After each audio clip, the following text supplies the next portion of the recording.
붉은 점삭. 인도와 스리랑카 주변에 서식하는 붉은 점삭은 몸 길이가 일반 고양이의 3분의 1 수준인 세상에서 가장 작은 고양이과 동물입니다. 붉은 점삭은 나무 위나 덤불 속에 숨어서 지내다가 밤이 되면 사냥 활동을 시작하는 야행성 동물이죠. 보통 설치류나 작은 새들을 잡아먹지만 경우에 따라 자기보다 더 큰 먹잇감도 사냥할 수 있어 작은 호랑이라는 별명을 지닌 나름 상위권 포식자입니다. 현재는 인간들에 의한 서식지 파괴로 멸종위기 등급 중 준위협에 해당되지만 일부 지역에서는 식용으로 먹거나 가축에게 피해를 주는 동물로 여겨져 사람들에게 사냥당하기도 하며 간혹 가축을 목표로 한 밀렵도 보고된다고 합니다.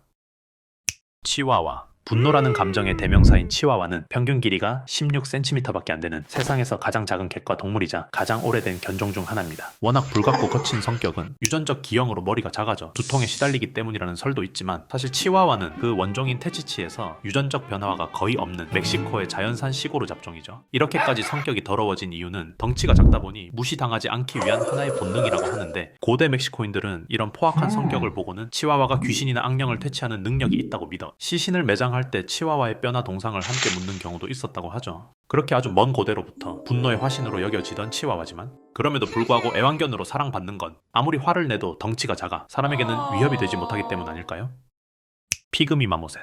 아마존 열대우림 지역에 서식하는 피그미 마모셋은 몸무게가 소형 페구유의 반절밖에 되지 않는 세상에서 가장 작은 원숭이입니다. 피그미 마모셋은 2마리에서 9마리 정도가 함께 무리 생활을 하며 인간의 귀로는 잘 들리지 않을 정도의 아주 높은 음역대를 사용해 무리와 소통을 한다고 하죠. 또한 새끼를 양육하는 방식이 매우 특이한데 암컷이 독박 육아를 하는 일반적인 영장류와 달리 수컷이 새끼를 업고 다니는 피그미 마모셋은 영장류에서는 보기 드문 공동 육아 형태를 보입니다. 피그미 마모셋은 주로 몸집이 작은 곤충이나 나무 수액을 주식으로 살아가죠. 하지만 성격이 워낙 소심해서 사냥을 하기보다는 이빨로 나무에 구멍을 뚫은 다음 나무에 수액이 고이거나 벌레들이 꼬일 때까지 기다린다고 하는데 이마저도 갈색 망토타마린이라는 원숭이에게 빼앗겨 버리는 경우가 많다고 합니다.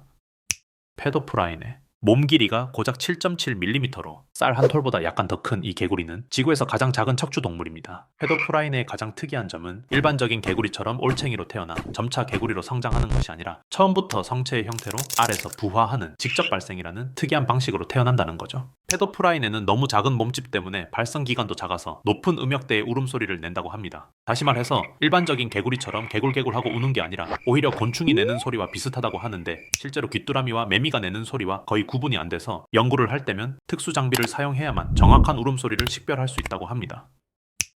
푸두. 짧고 가느다란 다리에 귀여운 외모를 지닌 푸두는 평균 키가 38cm에 불과한 세상에서 가장 작은 사슴입니다. 매우 작은 체구로 흡사 강아지 같은 모습을 하고 있지만 자기도 나름 사슴이라고 수컷의 경우 7.5cm 정도의 작고 뾰족한 뿔이 자라기도 하죠. 생각보다 날쌘 푸두는 퓨마, 여우, 올빼미 등의 포식자를 잘 피할 수도 있습니다. 하지만 겁이 정말 많고 심장이 약하기 때문에 포식자로부터 도망치다 중간에 얼어붙기도 하고 극심한 스트레스나 공포를 느낄 경우 심장마비에 이를 수도 있다고 합니다. 가뜩이나 몸도 작은데 말이죠. 사비외소따쥐. 유라시아 전역에 서식하는 사비외소따쥐는 몸 길이가 4cm에 불과해 작은 설치류를 넘어 세상에서 가장 작은 포유류입니다. 매일같이 자기 체중의 2배 수준의 먹이가 필요한 사비외소따쥐는 너무나도 작디 작은 크기와 다르게 신진대사가 매우 빨라서 분당 1500회의 심박수와 체중의 1.2%에 달하는 엄청난 심장 근육을 지녔죠. 하지만 작은 체구에 비해 피부의 표면적이 넓기 때문에 항상 체온이 급격히 떨어질 위험이 있어 겨울잠을 자는 동안 1초에 58번이라는 엄청난 속도로 근육을 떨어 1시간당 약 5도라는 포유류 최강 수준의 열을 만들어낸다고 합니다. 팔라벨라. 크기가 작은 말들 사이에서 인위적인 교배로 탄생한 팔라벨라는 어깨 높이가 70cm에 불과한 세상에서 가장 작은 말 품종입니다. 여러 유전병을 지닌 다른 소형 말 품종과는 다르게 선택적 번식을 통해 자연스럽게 체구가 작아진 품종이기 때문에 대형견보다 작은 체구에도 불구하고 별다른 유전적 기형 없이 근육질의 몸과 균형 잡힌 체형을 지녔죠. 심지어 팔라벨라 간에 번식까지도 가능해서 완벽한 미니어처 말이라는 별명을 지니고 있습니다. 팔라벨라는 보통 애완용 또는 관람용으로 길러지지만 성격이 온순하고 지능이 높아서 8세 미만의 어린이들은 타고 다닐 수도 있다 합니다. 꿀벌벌새. 쿠바 군도의 고유종인 꿀벌벌새는 몸 길이가 5cm에 불과한 세상에서 가장 작은 조류입니다. 심지어 모든 조류는 티라노사우루스로 대표되는 수각류 공룡의 후손이기 때문에 가장 작은 공룡이라고도 볼 수 있죠. 현재는 공룡 시절의 위험과 달리 벌레나 꿀을 주식으로 살아가고 있는데 꿀을 빨아먹는 과정에서 부리와 머리로 꽃가루를 옮기기 때문에 식물의 번식에도 중요한 역할을 하고 있다 합니다. 놀라운 사실은 꿀벌벌새는 초당 80회라는 엄청난 속도로 날개짓을 하기 때문에 일반적인 새처럼 퍼덕이는 소리가 아니라 벌처럼 붕붕거리는 소리를 낸다고 하죠.